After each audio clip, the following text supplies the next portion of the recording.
It's interesting because when you speak to people that have perhaps previously made an income in criminal ways, organised crime, you have a version of that in North America, you have versions of that around the world. And in Britain, the sort of post-1960s style gangster culture has an incredible glamour to it. And in part, what you always feel is this, aside from the, violence and the criminality, it's difficult to avoid the conclusion that really these are people that have bypassed systems that are supposed to repress and control them. That there are just criminal enterprises that are taking place on a much larger scale that kind of legislate in their wake to mask the criminal nature, creating whatever institutions or global entity is required to frame, badge, and provide sigils and insignia that legitimize, well, we did this for the Queen of England. We did this for Uncle Sam. Well, listen, I mean, it's hilarious. You go to 1941, the Therapeutic Research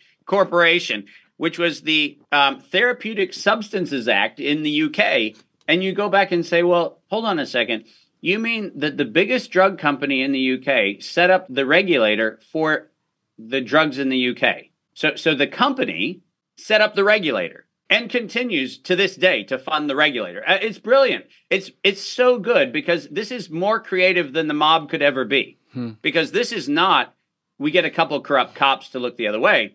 This is, we hire the police force. The police force are us. And so this is actually one step further. Remember, and I've said this many, many times, in the World Health Organization's founding charter, they wrote an absolute amnesty for all criminal acts conducted by themselves.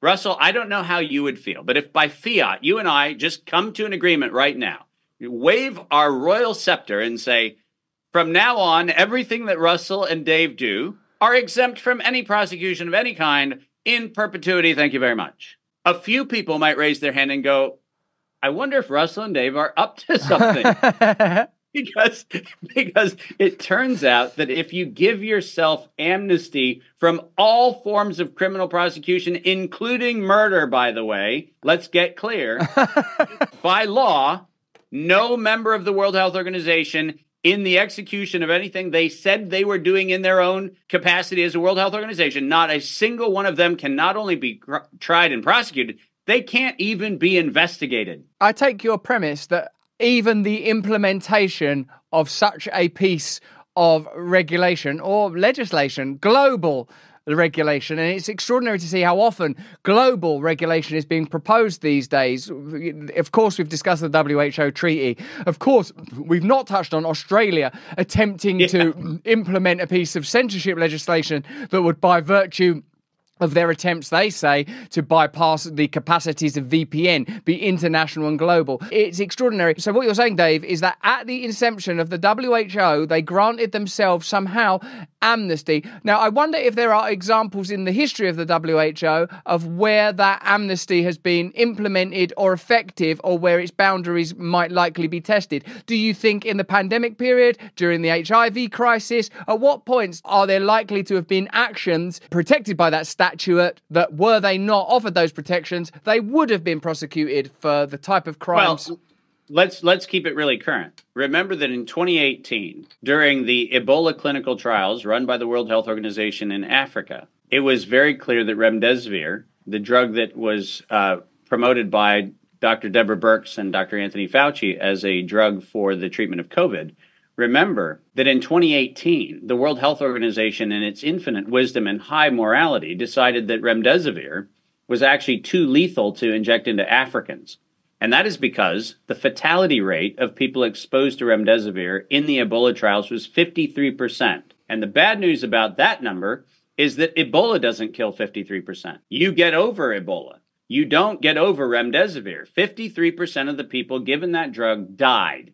And it was so egregious that the drug was pulled from the clinical trials because it was unethical by World Health Organization standards. That's like saying that something's too hot by the devil's standards in hell, right? That's what that is. So let's just really be clear. We're not talking about a high moral compass there. We're talking about a holy shit. When you're telling me that the World Health Organization's morality meter got pegged, and they said in 2018, remdesivir was too deadly to use on Africans, That's a whole new level of that feels like a line that probably shouldn't be crossed, which is the reason why every physician who injected a patient with remdesivir anywhere in the world was at least committing negligent, if not willful.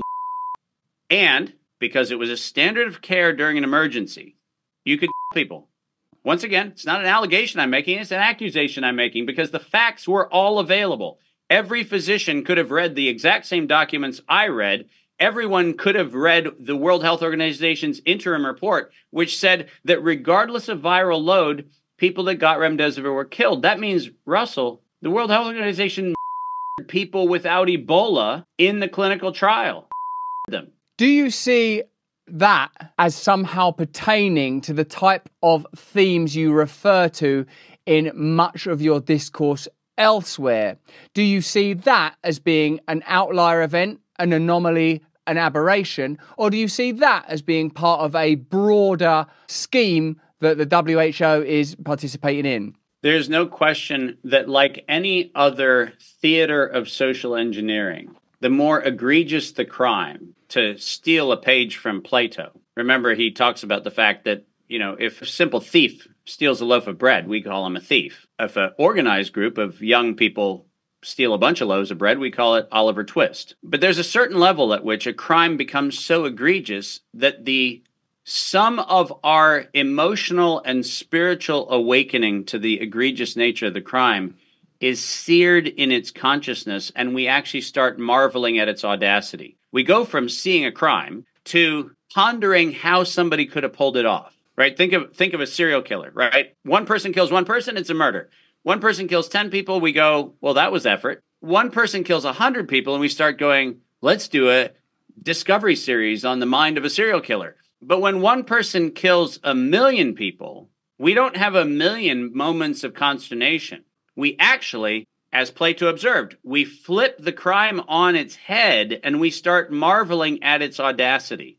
And this is exactly the intent of what happened with COVID, because by marveling at the audacity of the fullness of the complicity of the horrific crimes that were done, we actually don't have a conscience to say every single person in a nursing home who was able to have a glass wall put between them so that they couldn't die in the arms of a loved one, every single person that was put into an ambulance and put on a respirator, which we knew was going to kill them, every single person who was put into a hospital and injected with remdesivir, every single one of them was a willful act of something that started in 1913 with the Carnegie Foundation, which was the eugenics program that is still absolutely alive and well at Cold Spring Harbor Labs. And by the way, go back and look at it. It was in the 1920s and the 1930s that Hitler was inspired by the work of the United States Eugenics Office. So let's not sit here and pretend that this is some sort of shock.